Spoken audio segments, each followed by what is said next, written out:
Bismillahirrahmanirrahim. Assalamualaikum warahmatullahi wabarakatuh. Baiklah Bapak dan Ibu, hari ini kita dapat berkumpul di dalam ruangan aula kita ini, yaitu dengan satu tujuan, yaitu kombel kita, yang mana susunan acara kita pada hari ini. Yang pertama nanti sambutan dari kepala sekolah kita, kemudian yang kedua doa pembuka, yang ketiga pemateri kita yaitu dari Bapak Indra Karya, yang keempat pemateri kita yang kedua Pak Aris. Baiklah Bapak dan Ibu, kita lanjutkan acara yang pertama, yaitu kata sambutan dari Bapak Wayan, yaitu Pak Wayan Dr. Andus Iwayan Samsul Bari. Kepada Bapak kami persilakan dengan hormat.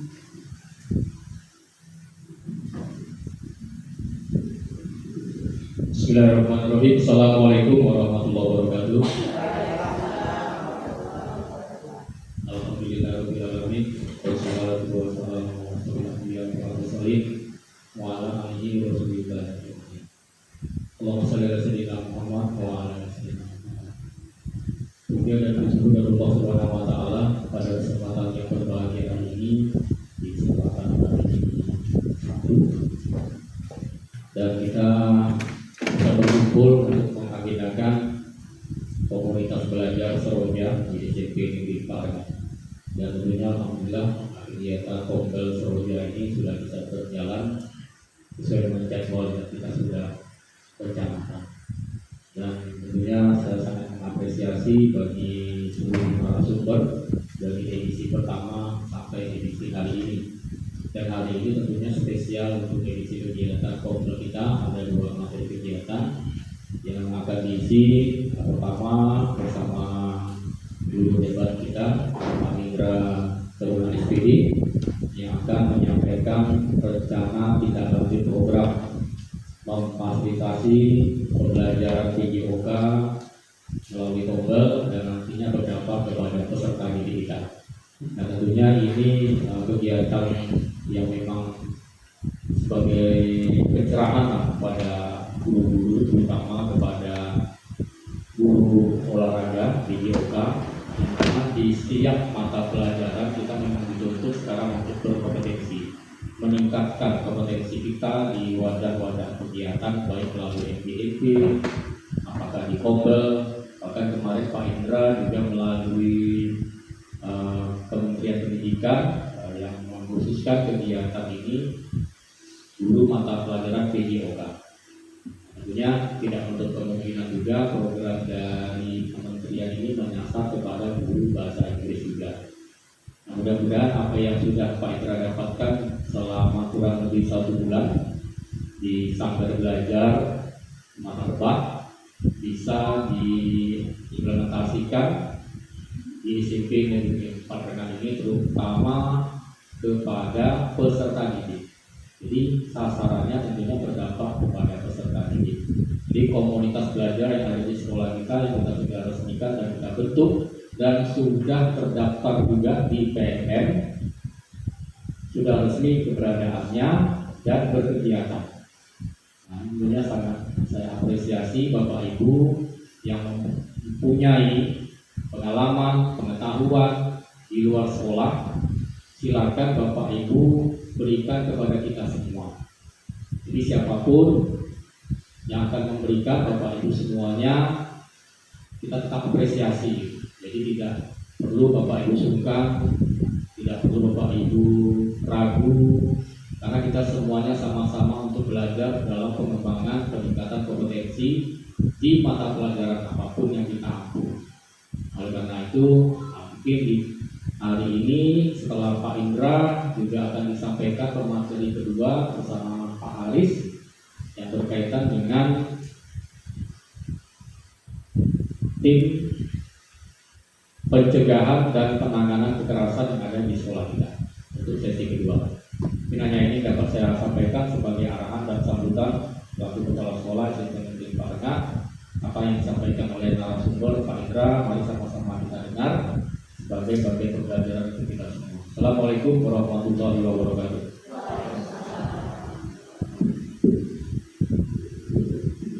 Baiklah, kita lanjuti acara yang kedua, yaitu doa yang akan disampaikan oleh Pak Haris. Kepada Pak Haris kami persilakan dengan hormat.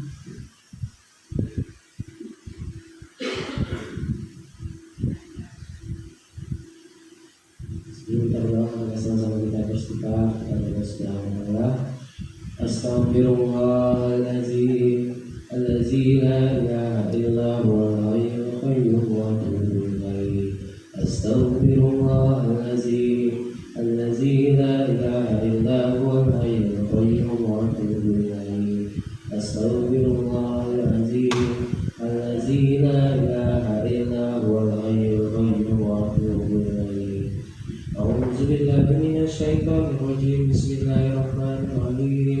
الحمد لله رب العالمين. الحمد لله رب العالمين. الحمد لله رب العالمين. والصلاة والسلام على أشرف الأنبياء والمرسلين وعلى آله وصحبه ورسول الله أجمعين. سبحان الله بحمده سبحان الله العظيم. لا إله إلا الله وحده لا شريك له. له الملك وله الحمد ويحيي ويميت وهو على كل شيء قدير. اللهم صل وسلم وبارك على سيدنا محمد وعلى آله وصحبه ورسول الله أجمعين. اللهم إني أسألك سلامة في الدين وعافية في الجسد وزيادة في العلم وبركة في الرزق وتوبة قبل الموت ورحمة عند الموت ومغفرة بعد الموت. اللهم أعن علينا في شفاعة الموت. اللهم صيبا نبيا. اللهم صيبا نبيا. اللهم صيبا نبيا. ربنا ظلمنا أنفسنا وإن لم تغفر لنا وترحمنا لنكونن من الخاسرين. ربنا لا تزغ قلوبنا بعد إذ هديتنا وهب لنا من لدنك رحمة إنك أنت الوهاب. اللهم اغفر لنا ذنوبنا ولوالدينا وارحمهما كما ربيانا صغيرا. ربنا آتنا في الدنيا حسنة وفي الآخرة حسنة وقنا عذاب النار. Ya Allah, ya Tuhan kami, ampunilah dosa kami pada hari ini ya Allah. Ampunilah dosa seluruh anggota keluarga seperti kami ya Allah. Terima kasih ya Allah atas kesempatan yang kau berikan kami bisa berkumpul di ruangan ini ya Allah. Semoga ilmu yang kami beri bisa bermanfaat untuk kami semua ya Allah. Ampunilah dosa kami semua dan berikanlah secara selalu kepada kami seluruh seperti kami ya Allah. Subhana rabbika rabbil izzati amma yasifun wa salamun alal mursalin walhamdulillahi rabbil alamin.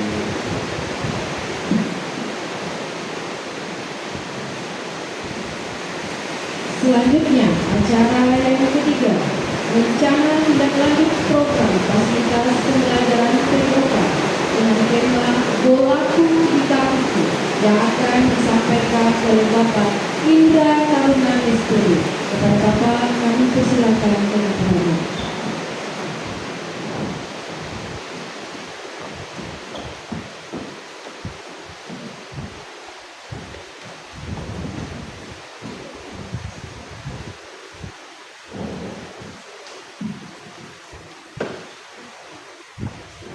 Assalamualaikum warahmatullahi wabarakatuh. siap Bapak Ibu semua. Semoga sampai siang hari ini kita masih diberikan kesehatan ya, dan dalam lindungan Allah Subhanahu wa taala. Amin ya rabbal alamin. Oke, baiklah Bapak Ibu. Pertama-tama saya akan menyampaikan bahwasanya ini adalah bagian daripada tugas kami dalam PKG. Jadi seluruh guru olahraga ditugaskan untuk mempresentasikan RTM, ya, rencana tindak lanjut. Ya, jadi ini adalah bagian dari tugas PKG PJOK, ya, yang dilaksanakan tatap muka kurang lebih 2 minggu di Pematang Barat. Oke, baik Bapak Ibu, saya lihat nampaknya pada lemas semua ya. Perlu dikasih es krim ini? Boleh? Boleh ya? Saya kasih makan nanti pulang makan berdua. Bisa ikuti es krimnya sebentar Bapak Ibu? Bisa? Oke. Jadi begini Bapak Ibu, dalam keseharian kita seringkali memberi pengakuan kepada benda hidup atau makhluk hidup. Ya. Jadi makhluk hidup yang saya pilih di sini adalah hewan. Ya, ada 4 hewan. Yang pertama adalah gajah, yang kedua semut, yang ketiga adalah cacing, dan yang keempat adalah ular. Ingat Bapak Ibu ya, ada 4 ya. Yang pertama ya, yang kedua, yang ketiga, yang keempat ular. Jadi untuk gajah kita seringkali memberi perlakuan gajah itu ini Bapak Ibu ya. Untuk semut kita sering memberi perlakuan semut itu kucing. Untuk ular seringkali kita memberi perlakuan ular itu panjang. Cacing itu pendek. Oke. Tapi dalam explaining kali ini saya akan membalik perlakuannya. Jadi kalau saya bilang gajah itu kecil, semut itu besar, ular itu pendek. Oke, siap Bapak Ibu ya? Siap ya? Oke, ini untuk melatih fokus Bapak Ibu ya. Mungkin barangkali sudah ada yang pernah mendengar ini, tapi nggak apa-apa lah kita ulang lagi ya. Ya, siap Bapak Ibu? Gajah itu kecil, semut itu besar, ular itu pendek. Nampaknya Pak Ejal tak ngikutin nampaknya. Ular itu pendek. Maksud saya Bapak Ibu, perkataannya tetap panjang, tapi perlakuannya pendek. Oke? Iya. Perkataannya tetap sama, tapi perlakuannya dibalik. Iya, saya ulangi Bapak Ibu ya. Gajah itu besar. Semut itu kecil. Ular itu cacing itu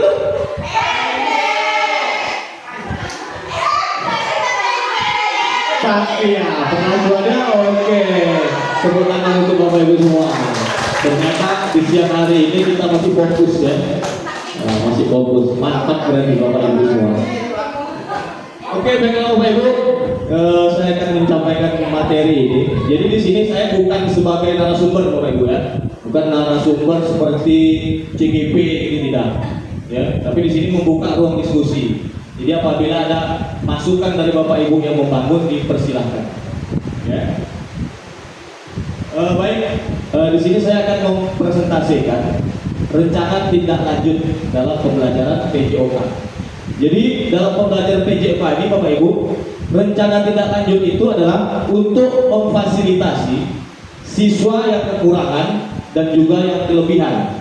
Jadi bukan hanya siswa yang bermasalah, ya, yang lemah dalam materi tertentu, tetapi juga yang memiliki kelebihan.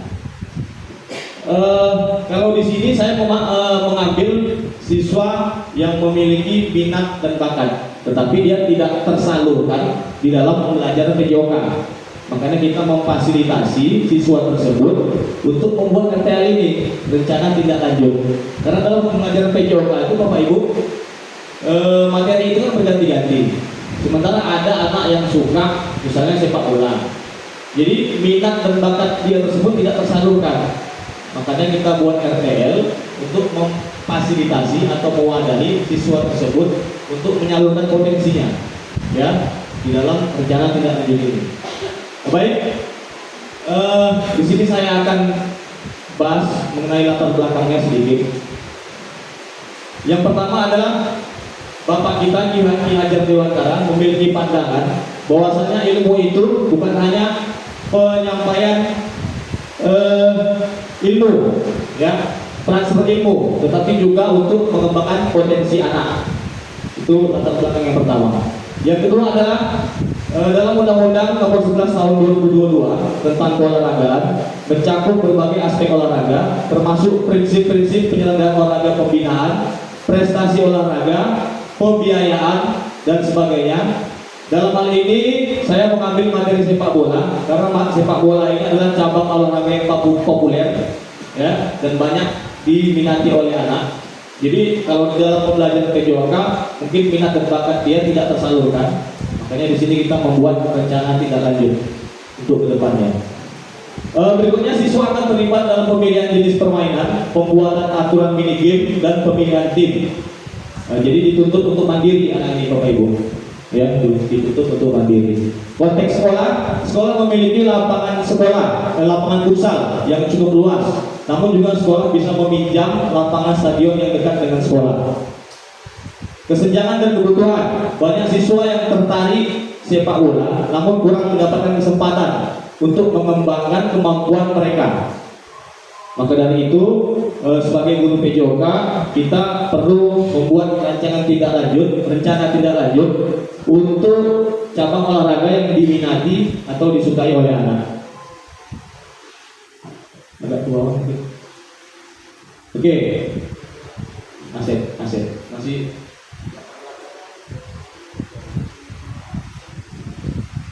Oke, di sini juga kita memiliki aset politik melibatkan kepala sekolah, dinas pendidikan dalam hal perizinan menggunakan lapangan sepak bola di stadion yang dekat dengan sekolah kepada pihak KONI. Makanya RTL ini perlu kami presentasikan di sini karena mungkin akan melibatkan para wali kelas, kepala sekolah, OSIS, pokoknya seluruh warga sekolah Bapak Ibu. Lanjut, tujuan program produk Bolaku di Kakiku. Ya, jadi judulnya ini supaya menarik aja Bapak Ibu. Ya, Bolaku di Kakiku. Ada juga kawan-kawan yang membuat gawangku juaraku. Jadi ini hanya judul supaya menarik saja.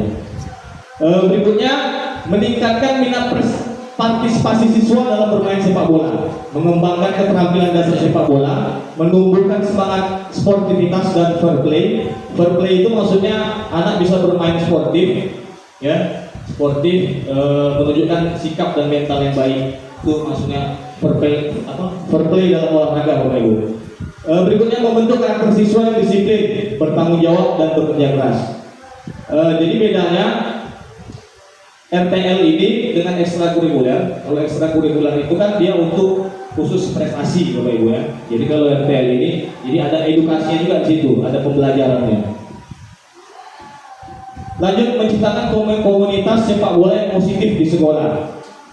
Berikutnya persiapan sport education model SEP, pertandingan sepak bola antar kelas secara mandiri. Jadi sepak bola ini RTL materi sepak bola ini nanti ujungnya anak-anak akan disuruh membuat SEP. Ya, SEP itu sport education model. Jadi yang jadi modelnya itu siswa Bapak Ibu. Jadi membuat pertandingan futsal misalnya. Nanti di sini akan melibatkan OSIS, mungkin wali kelasnya. Jadi perlu kerjasama juga antara guru PJOK dan wali kelas. Jadi nanti dalam pembuatan SEP itu semua siswa yang melakukan. Siswa yang sebagai wasitnya, siswa yang sebagai jurinya, pencatat skornya, ya, dan sistem pertandingannya. Semuanya siswa disuruh untuk mandiri melakukan SEM tersebut. Baik, lanjut Bapak Ibu. Capaian diharapkan dan langkah-langkahnya dalam memfasilitasi berolahraga murid di sekolah. Capaian yang ingin didapat adalah memberikan ruang kepada murid untuk mengembangkan minat terhadap olahraga. Berikutnya, suara, pilihan, kepemilikan peserta didik, siswa akan terlibat dalam pemilihan jenis permainan, membuat aturan mini game dan pemilihan tim. Jadi siswa tersebut dituntut untuk mandiri dalam materi ini Bapak Ibu. Jadi kemampuan siswa itu kan berbeda-beda. Jadi dia nanti disuruh buat berkelompok. Bisa saja mana siswa yang sudah mahir, dia nanti akan mengajarkan teman-temannya yang belum mahir gitu. Jadi dibuat mini game berkelompok gitu. Berikutnya, terbentuknya rasa solidaritas dan kekompakan antar siswa. Lalu profil pelajar Pancasila, kegiatan ini dilaksanakan pada semua aktivitas olahraga yang murid pilih. Karena secara tidak langsung mereka akan dihadapkan pada interaksi sosial baik dengan teman, guru maupun masyarakat. Fokus utamanya adalah menanamkan nilai-nilai profil pelajar Pancasila, sehingga diharapkan dengan beragam kegiatan olahraga tersebut murid berkolaborasi secara rutin, mengamalkan nilai profil Pancasila yang nantinya membentuk budi pekerti. Struktur, program, dan mitra. Jadi dalam kegiatan ini kita membutuhkan mitra Bapak Ibu. Skala programnya seluruh siswa kelas 7, 8, dan 9 yang berminat dan menyukai olahraga sepak bola. Jadi tidak semuanya Bapak Ibu ya. Waktu dan tempat, kalau RTL ini dalam olahraga bisa pada saat pembelajaran, bisa juga di luar jam pembelajaran ya.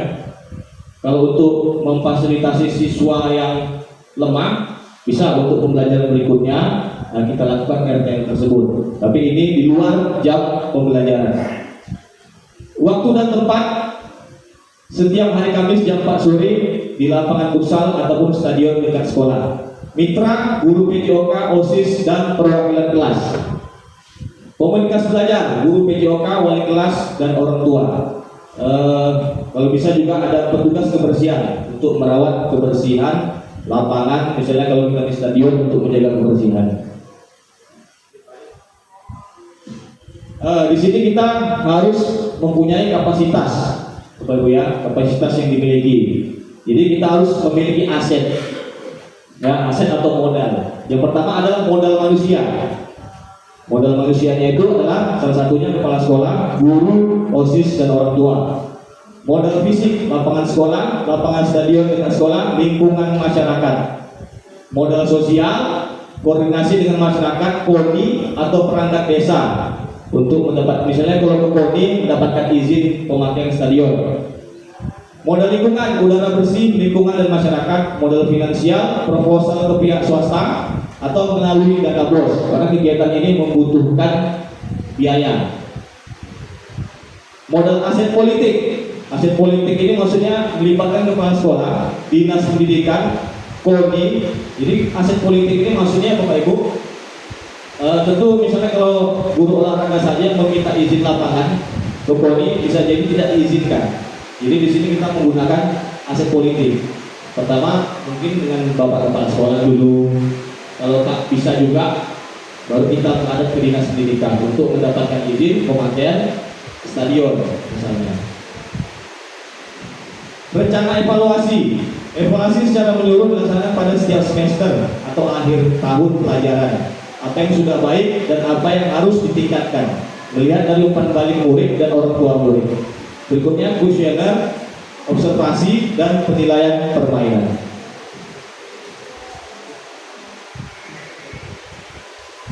Nah, kemungkinan tantangan dan solusi. Tantangannya adalah kurangnya peralatan, cuaca buruk, kegiatan sekolah yang bentrok.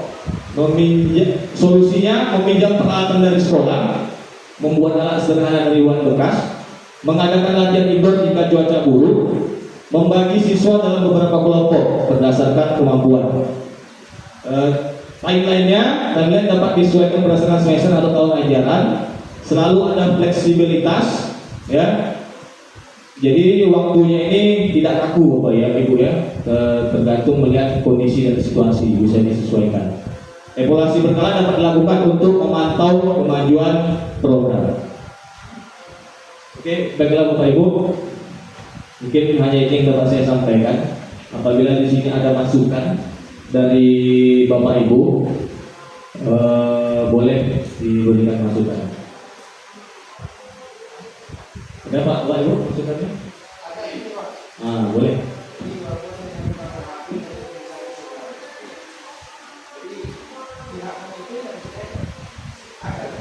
Gimana Pak?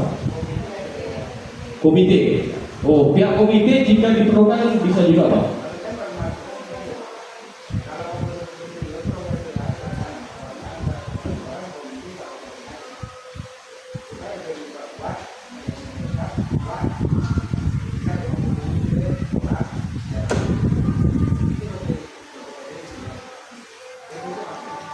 Ya, masukan yang sangat bagus Pak ya.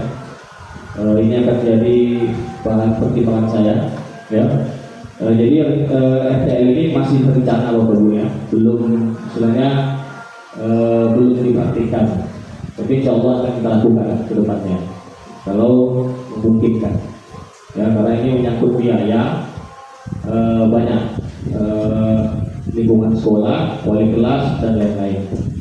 Oke baik, dari yang lain Bapak Ibu ada masukan? Atau misalnya Pak, saya bisa nih jadi pelatih bolanya, saya berpengalaman, saya Pak Ijal kan boleh bergabung. Iya bisa aja Pak. Nah apa?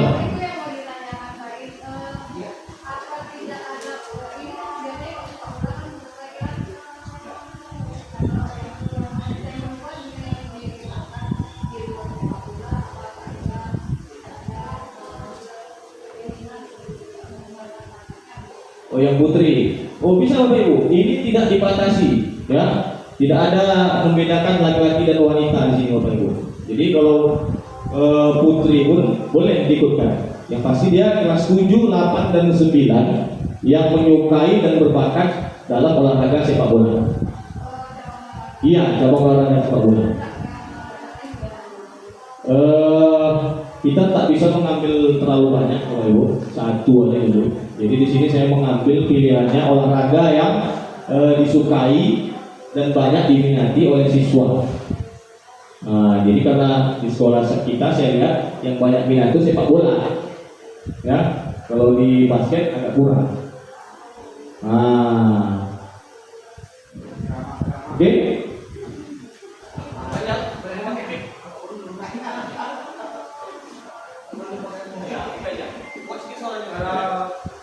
Saya lihat dari siswa yang mau ngomong Pak, poli nggak ada ekstranya tapi ada nilai juga kalau bisa poli juga dimakan. Oh, baik. Ya. Ada juga anak-anak yang bisa poli Baik, Pak Ijal, terima kasih masukannya. Kedepannya mungkin kalau mencukupi biaya kita ya dan juga mendukung segala sesuatunya, mungkin poli juga akan kita buat. Cuma di sini kan saya tadi mengatakan bahwasannya RTL ini memfasilitasi yang lemah dan yang lebih. Jadi dari presentasinya itu banyak itu di sepak bola, Pak Ijal. Makanya saya ambil sepak bola. Jadi banyak anak yang minat sepak bola, tapi tidak tersalurkan dalam pembelajaran PJOK tadi. Makanya saya ambil sepak bola. Ya. Terima kasih masukannya Pak Jan. Ada lagi Bapak Ibu? Atau perlu speaking lagi? Saya banyak speaking saya ini. Oh iya, azan istirahat aja dulu ya. Mungkin cukup sampai di sini Bapak Ibu ya pemaparan dari saya mengenai RTL ini. Lebih dan kurangnya saya mohon maaf. Wabillahi taufiq wal hidayah. Wassalamualaikum warahmatullahi wabarakatuh.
Terima kasih Pak Indra yang sudah memaparkan secara panjang lebar. Semoga ilmunya dapat bermanfaat untuk kita semuanya.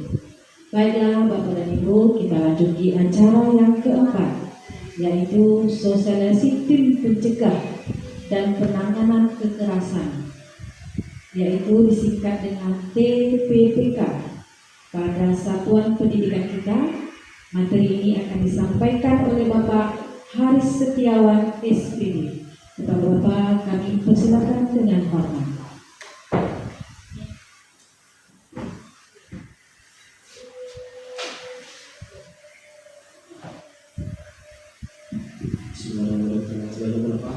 Assalamualaikum warahmatullahi wabarakatuh. Suatu kehormatan bagi saya di sini untuk bisa melanjutkan sosialisasi tentang tim pencegahan dan penanganan kekerasan di satuan pendidikan atau PPKSP atau timnya disebut PPPK kepada Bapak Ibu. Tapi sebelumnya saya mohon maaf di sini berdirinya saya di sini tidak bermaksud menggurui, tapi di sini hanya menyampaikan dari pelatihan yang saya dapat sebelumnya di Purwakarta. Ya, karena di sini walaupun saya statusnya juga guru, tapi saya menganggap di sini Bapak Ibu guru ini bukan sebagai rekan, tapi sebagai orang tua saya, sebagai mentor-mentor saya, senior-senior saya. Jadi mohon maaf sebelumnya, tidak ada maksud untuk menggurui. Di sini saya menyampaikan tentang tim pencegahan dan penanganan kekerasan di satuan pendidikan, yaitu khususnya di sekolah kita di SMP Negeri Parengan. Nah, sebelumnya saya ingin menjelaskan dulu Bapak Ibu tentang tim TPPK ini. Selanjutnya akan saya sebut TPPK. Tim ini bertugas untuk mencegah dan menangani kekerasan yang terjadi di satuan pendidikan. Bukan hanya antara guru dan bukan hanya antara murid dan murid, tapi juga antara guru dan murid atau tenaga pendidik dengan murid, juga antara tenaga pendidik dengan tenaga pendidik, dan juga tenaga kependidikan dengan tenaga pendidik. Ya, jadi yang ditangani bukan hanya dari murid dan murid, tapi juga guru dan murid. Jadi itu yang ruang lingkup kerjanya yang dicakup oleh tim TPPK ini adalah itu. Jadi misalnya bukan hanya antara murid yang bergaduh, tapi misalnya ada murid yang merasa mengalami kekerasan yang dilakukan oleh guru, atau sebaliknya guru yang mengalami kekerasan yang dilakukan oleh murid, atau sesama rekan guru, atau sesama misalnya tenaga kependidikan dengan guru, itu semuanya bisa dilaporkan kepada tim TPPK. Alhamdulillah di sekolah kita sudah dibentuk tim TPPK yang sudah dibentuk oleh Bapak Kepala Sekolah kita. Terima kasih banyak Pak. Dimana di sini bukan hanya ke bagian kesiswaan pembina OSIS saja, tapi juga melibatkan seluruh wali kelas, di mana ini elemen yang sangat penting pastinya. Juga ada dari komite sekolah ya Pak ya, dan dari pihak luar. Sebenarnya dari peraturan yang diberikan oleh pemerintah dari Permendikbudnya itu, jumlah peserta timnya ini harus ganjil. Tapi kita di sini ada 14 orang Pak ya. Tapi karena sudah didaftarkan jadi tidak masalah. Tapi sebenarnya itu timnya harus ganjil, di mana Bapak Kepala Sekolah kita ini tidak termasuk ke dalam tim, tapi lebih ke arah penanggung jawab, ya, penanggung jawab dan sebagai pejabat yang berwenang memberikan sanksi nanti di depannya. Oke, langsung saja kita lanjut. Di sini saya akan menjelaskan tentang fungsi dan wewenang pastinya untuk tim TPPK. Yang pertama kita harus tahu dulu Bapak Ibu, apa itu kekerasan. Dan tadi kita bahas tentang kekerasan. Kekerasan secara umum adalah setiap perbuatan atau tindakan dan atau keputusan terhadap seseorang yang berdampak menimbulkan rasa sakit, luka atau kematian, penderitaan seksual atau reproduksi, berkurang atau tidak berfungsinya sebagian dan atau seluruh anggota tubuh secara fisik, intelektual atau mental, serta hilangnya kesempatan mendapatkan pendidikan atau pekerjaan dengan aman dan optimal. Hilangnya kesempatan untuk memenuhi hak, ketakutan, hilang rasa percaya diri, hilang kemampuan untuk bertindak, rasa tidak berdaya, kerugian ekonomi dan atau bentuk kerugian lain yang sejenis. Jadi sangat luas sekali. Tapi di sini langsung berdasarkan Permendikbudristek nomor 46 tahun 2023 pasal 6, kita klasifikasikan kekerasan ini menjadi 6 bentuk. Kekerasan fisik, kekerasan psikis, kekerasan perundungan, kekerasan seksual, diskriminasi dan intoleransi, serta kebijakan yang mengandung kekerasan. Ya, ini berdasarkan Permendikbud. Jadi yang ditangani oleh TPPK, kekerasannya yang 6 bentuk ini tadi. Selanjutnya akan saya jelaskan. Maaf ya Ibu, Bapak Ibu, saya masa sempat sampai Agus. Lebih cepat lebih bagus ya Pak, karena sudah siang. Kita bahas dulu yang dari kekerasan fisik. Ya, kekerasan fisik jelas kekerasan yang melibatkan kontak fisik baik dengan alat maupun tidak dengan alat. Sedangkan kekerasan psikis dilakukan tanpa kontak fisik untuk merendahkan, menghina, menakuti atau membuat perasaan tidak nyaman. Serta maksudnya sedangkan perundungan itu adalah kombinasi dari kekerasan fisik dan psikis tadi yang dilakukan berulang dan ada relasi kuasa. Nah, itu sudah termasuk ke dalam perundungan. Mungkin kekerasan fisik dapat kita identifikasi dengan mudah ya Bapak Ibu ya. Biasanya anak-anak ini langsung ngadu kalau ada kekerasan fisik, tadi pukul atau dicekik atau ditendang atau yang lainnya. Tapi yang sering kita lalai mungkin dari kekerasan psikis ini. Ini sebenarnya Bapak Ibu selalu terjadi di sekolah kita setiap hari.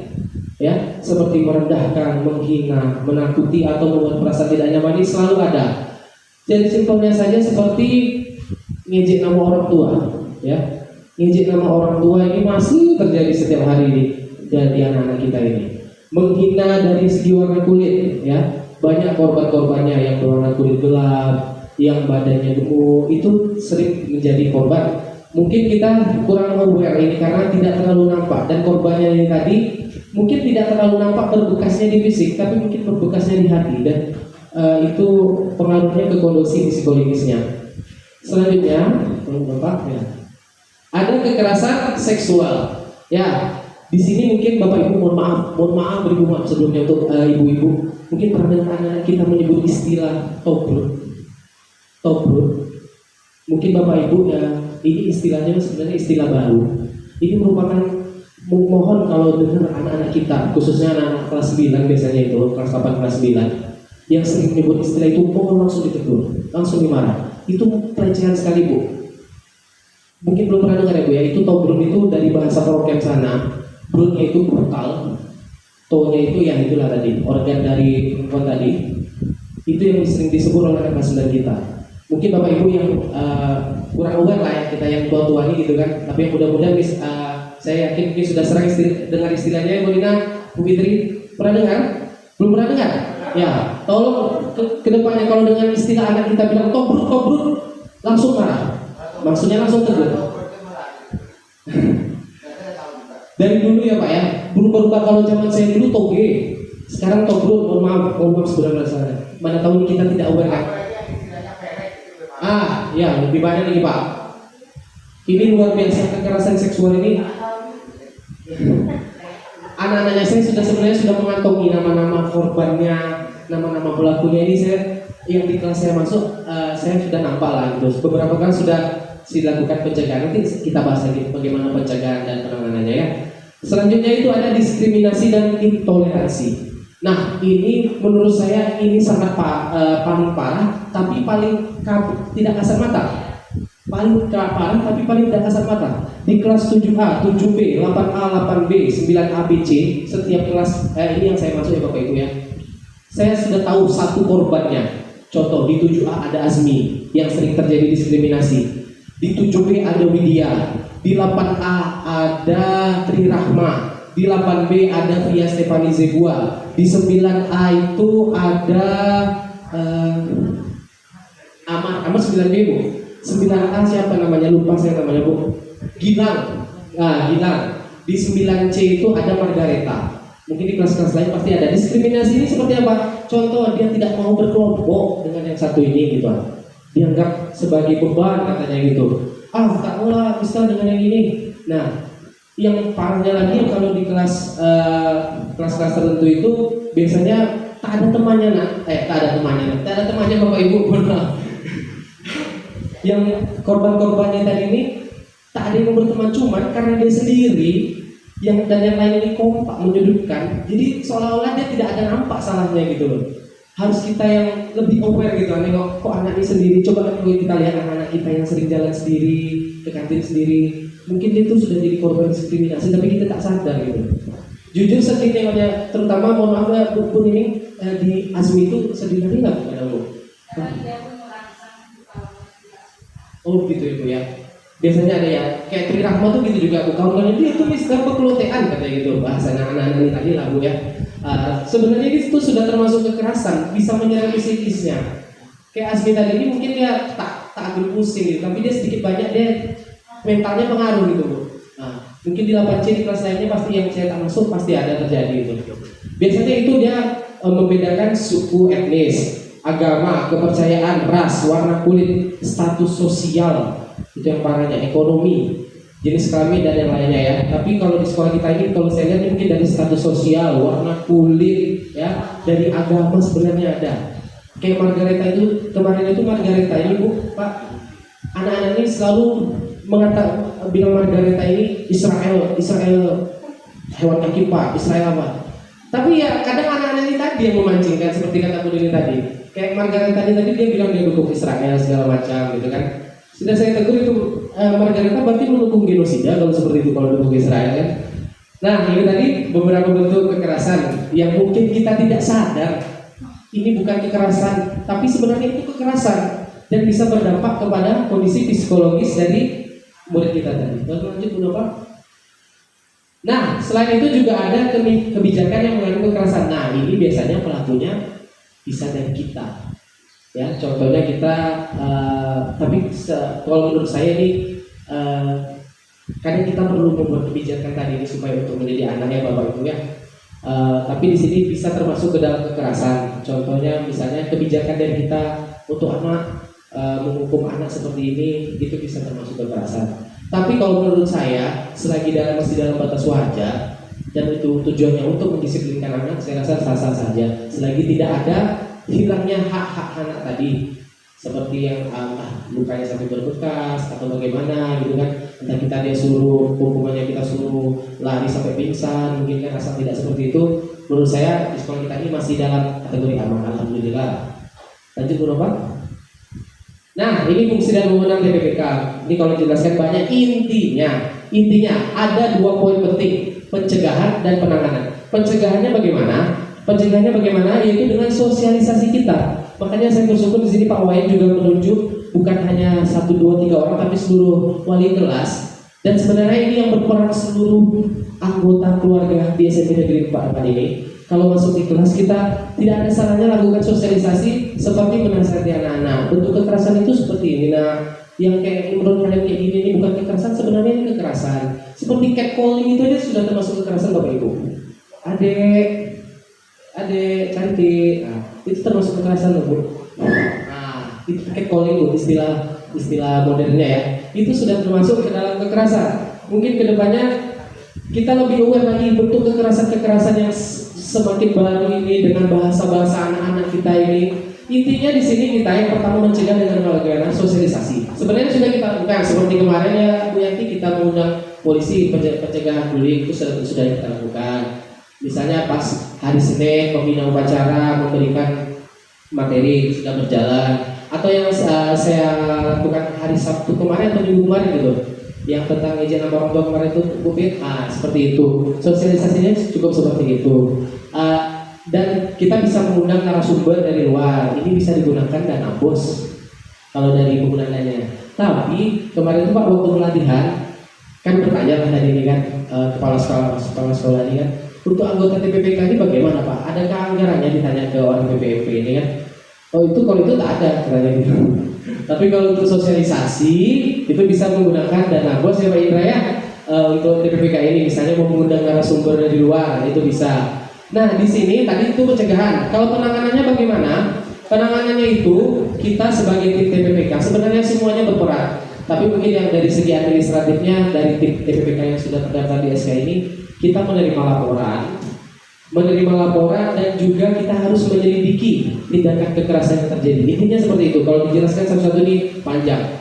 Memanggil dan meminta keterangan pelapor, korban, saksi, terlapor, orang tua atau wali, pendamping atau ahli. Seperti yang kasus yang belum lama terjadi ya di kelas Pak Ijal dan Pak Ijal ya, sebenarnya itu seperti itulah cara penanganannya. Yang dilakukan Pak Ijal itulah yang cara penanganannya. Dipanggil anaknya, dipanggil korbannya, dipanggil saksinya. Dan dalam penanganan ini kita harus melibatkan seperti pengadilan, harus ada korban, saksi, dan terduga. Tapi saat investigasi, kalau bisa ini jangan disatukan, harus satu-satu. Jadi kayak kita panggil dulu, oh ini misalnya korban melapor gitu kan, kamu punya saksinya, kita panggil saksinya. Dan kerahasiaan identitas dari pelapor ini harus kita jaga. Dari peraturannya seperti itu. Kemudian setelah kita terima tadi laporannya, barulah kita telusuri kebenarannya. Apabila memang terbukti terjadi kekerasan, misalnya entah antara dari guru dengan murid atau murid sesama murid, barulah kita lakukan di situ pemeriksaan dan cari kesimpulannya. Kita lakukan pemulihan. Pemulihannya bagaimana? Kita lanjut lagi Bu Nova. Pemulihannya bagaimana? Itu dengan mendamaikan. Kasarnya itu mendamaikan. Dalam pencegahan penanganannya itu harus kita memegang 8 prinsip. Yang pertama non diskriminatif. Non diskriminatif itu tidak pilih-pilih. Oh ini anak ini tidak memilih-pilih seperti itu ya Bapak Ibu. Pokoknya kita harus adil, pukul rata. Mau anak ini, mau entah ada hubungan kerabat dengan kita atau tidak. Siapapun korbannya, siapapun pelakunya harus kita tindak. Yang kedua, kepentingan terbaik bagi anak. Maksudnya di sini tetap mengutamakan dari kondisi psikologis anak. Walaupun dia seorang pelaku, tetap kita tidak bisa menginterogasinya menggunakan kekerasan sehingga dia membuat dia tidak nyaman. Tapi menurut saya pribadi, terkadang itu perlu supaya anak ini tadi ini mengaku gitu. Kalau tidak itu nanti kita yang dimakan dia gitu kan. Kasarnya seperti itulah Bapak Ibu ya. Yang ketiga, partisipasi anak. Partisipasi anak ini tadi maksudnya dalam sosialisasi tadi ditanya apa yang terjadi nanti seperti di sini. Adakah kalian melihat? Artinya di sini kita berkomunikasi dengan anak-anak kita. Yang keempat, keadilan dan kesetaraan gender, tidak membedakan mau laki-laki mau perempuan. Kuncinya di sini Bapak Ibu. Walaupun laki-laki bisa jadi korban kekerasan seksual. Walaupun laki-laki ya, jadi bukan hanya perempuan saja jadi korban kekerasan seksual. Laki-laki juga bisa ya. Contohnya seperti apa? Adalah anak-anak kita nih, contohnya di sini. Kalau di kelas 9C itu namanya belum dibagi, ya Bu ya. Kalau di 8A itu contohnya si Andri. Nah, itu sebenarnya mereka itu korban, tapi karena mereka ini tidak banyak cerita, itulah tadi kan. Ibaratnya mereka mungkin dah saking terbiasa jadi dianggap angin lalu aja gitu. Karena yang perempuan-perempuan ini tadi pun lebih panas mulutnya daripada yang murid laki-laki gitu. Yang laki-laki ini bisa juga jadi korban. Jadi kesetaraan gender harus kita perhatikan. Yang kelima, kesetaraan hak dan akses bagi disabilitas ya. Ini contohnya misalnya di suatu sekolah itu ada anak yang tunawicara atau beda Bu, kebutuhan khusus dengan disabilitas beda. Disabilitas ini seperti yang tunawicara, tunarungu, tunanetra yang seperti itu. Misalnya tunawicara kita harus mendatangkan ahli bahasa isyarat, contohnya seperti itu. Yang keenam, akuntabilitas, artinya dalam melakukan pencegahan dan penanganan kekerasan ini semuanya itu bisa kita pertanggungjawabkan ya. Yang ketujuh, kehati-hatian. Kehati-hatian di sini maksudnya jangan cepat kita ambil kesimpulan dari laporan. Misalnya ada anak yang melapor atau guru yang melapor, Tidak bisa kita langsung, oh ini fix bersalah. Tidak bisa seperti itu. Harus kita dengar dari terduga, dari korban, dari saksi. Kalau sudah terbukti baru kita tindak. Yang ke-8, keberlanjutan pendidikan. Maksudnya di sini ini program yang kontinu tentang sosialisasi pencegahannya tadi. Jadi Pak. Nah, ini dia mekanisme alur penanganannya setelah tadi pencegahannya dengan sosialisasi. Penanganannya itu 1. Penerimaan laporan, 2. Pemeriksaan, penyusunan kesimpulan dan rekomendasi, tindak lanjut laporan dan rekomendasi, yang kelima pemulihan. Lanjut lagi Bapak. Nah, di sini waktu saya pelatihan kemarin, pesan dari Bapak BPMP itu dari narasumbernya, kalau bisa cukup sampai di poin yang kedua ini Bapak Ibu, ya. Cukup sampai di pemeriksaan, kemudian kalau sudah dilakukan pemeriksaan, TPPK atau Satgas mengambil tindakan awal pendampingan dan pemulihan. Dan kalau di sini sudah selesai masalahnya, tidak perlu dilanjutkan lagi. Jadi tidak perlu dilanjutkan lagi karena kalau sudah sampai ke sini, ini sudah kita melibatkan sanksi ke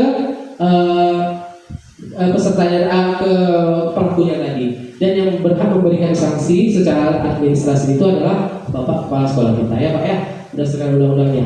Walaupun Kepala Sekolah tidak dalam timnya, tapi orang yang berhak memberi sanksi itu adalah Kepala Sekolah. Kita sebagai tim cukup menerima dan memproses laporan. Kalau sudah bisa di sini didamaikan, nah pemulihan berjalan paralel dilakukan, cukup di situ. Diharapkannya seperti itu.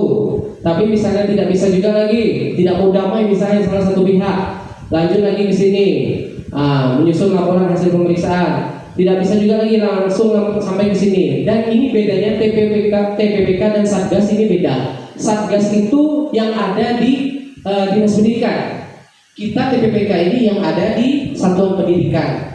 Jadi misalnya nih Pak Ijal bertemu dengan guru SMP 1 misalnya contoh Ijal. Itu bukan tugas TPPK tapi tugas Satgas. Kalau sudah melibatkan lebih dari satu satuan pendidikan itu sudah larinya ke Satgas.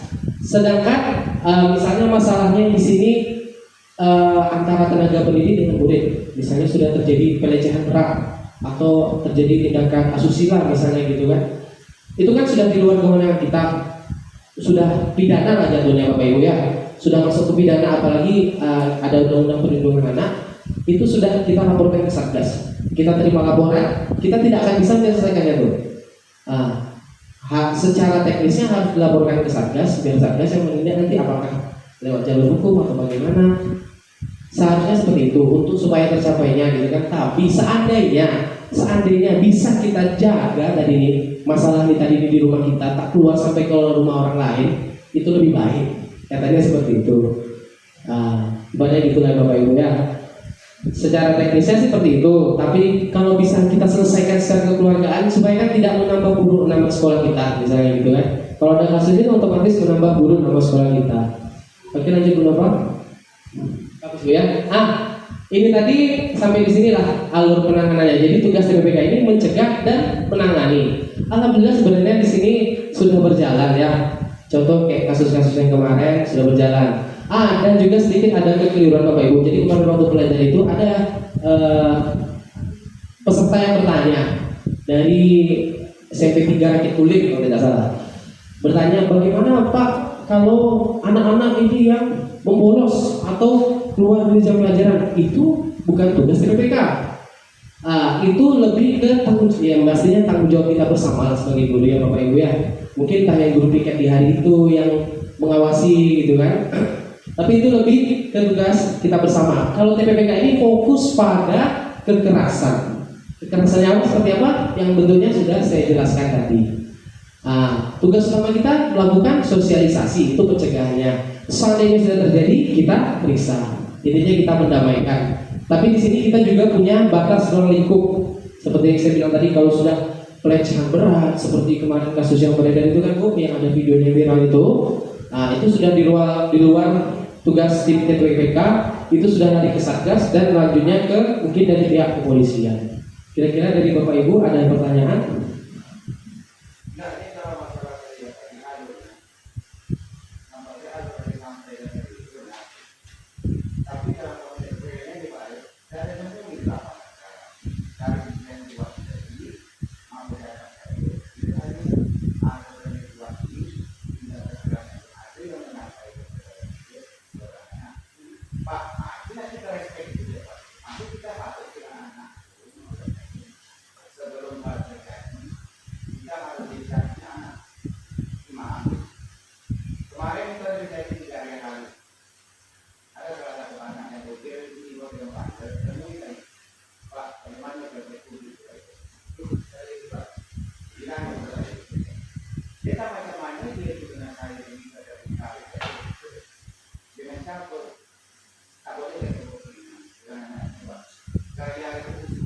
Ya. Jadi masalah gaya di sini mana? Sudah itu lagi dengan guru di dalam kelas, kalau dengan guru dengan anak satu orang itu jadi salingan. Jadi maka dalam mengajar, tidak boleh kita terfokus. Itu ada terjadi di lokal salah satu kelas di bahasa Minang atau di bahasa. Saya coba itu dari satu orang itu saya suruh anak itu tidak dekati, yang lain semua tidak mau mendekati. Sampai ada bilang dia dua anak orang. Ini jadi dilema apa kalau kita ketemu aja. Memang itu betul-betul masalah itu bisa dijawab. Itu memang kalau diangkat karya ini bagus sih. Itu memang jadi itu jadi banyak latar belakang yang ketiga tolong begitu kita menindak, jangan ada yang suruh-suruh. Contoh banyak kawan itu sepatu jadi mainnya cuma setahan 3 hari sampai anak itu terancam. Jadi cakap yang kita keluarkan coba ada bobot ini. Jadi jangan gertak, tapi ada bobot. Kualitasnya tak ada kita ngomong. Pergi kalau ini tak ada kemudian. Kita harus clearkan anak itu ke 2 poin, langsung macam membuat anak. Langsung membuat anak kita tak tahu siapa tebang pikir. Kita anggap betul-betul semuanya. Dan itu tidak ada jelaskan. Dan kemarin masalah jaket begitu juga, kan pakai jaket ada itu kita jelaskan dulu. Jadi masalah-masalah itu dia tak akan terjadi. Itu berbeda dengan yakin. Itu dia fungsi masalah. Ya maaf kita ada bukan terlalu juga. Itu masuk mereka. Mungkin yang lain ada lagi yang tahu. Terima kasih. Ya, terima kasih Pak Arman. Saya setuju dengan yang dikatakan Pak Arman. Jadi kita sebagai tenaga pendidik, sebagai tim pencegah, jadi kita harusnya bukan hanya sekedar getak sambal ya Pak ya, harus merata ke semua ya Pak. Apa yang kita buat peraturan di situ kita terapkan. Nah sekarang kalau Bapak Ibu ada yang mau bertanya kira-kira? Kalau tidak saya mau bertanya. Boleh? Kira-kira boleh tidak Bapak Ibu? Nah lagi.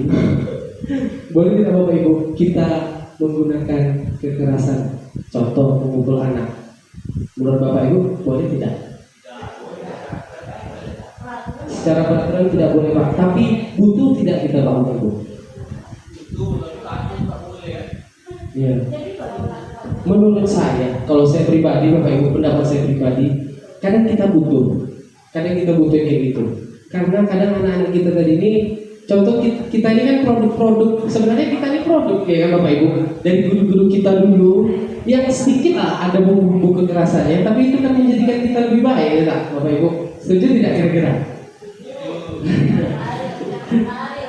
Ya Bu. Ya.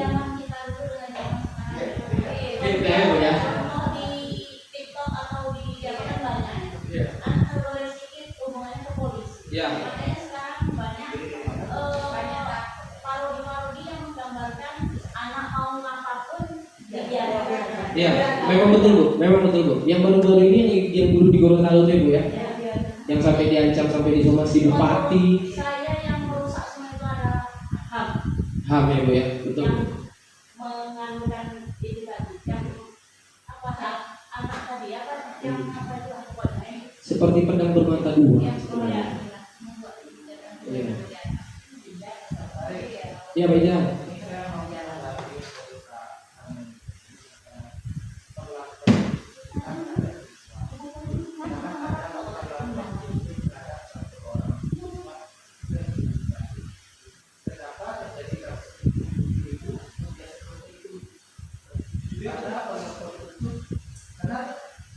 Saya tanya, kenapa kamu ngomong foto ngomong tadi pada dulu? Nanti sama kawannya yang berdiri namanya. Oh, apa katanya? Dia sering di anak kesayangan si ini, dia kesayangan si ini, dia kawannya dibilang kawan kayak apa? Itu dia lah, kamu kalau dia lah. Terus pas percakapan antara dia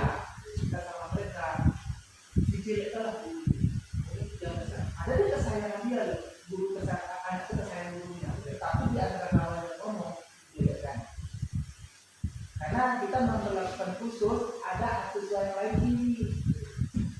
Nah, makanya terjadilah pendidikan guru terhadap teman-temannya. Jadi intinya berlebihan. Jangan terlalu berlebihan. Jadi waktu itu sehingga tadi ikut bersama. Maka saya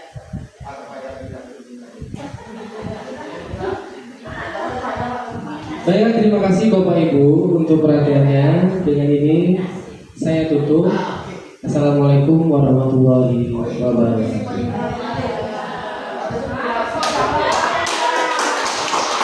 Tapi belum Bapak Ibu, belum. Sudah.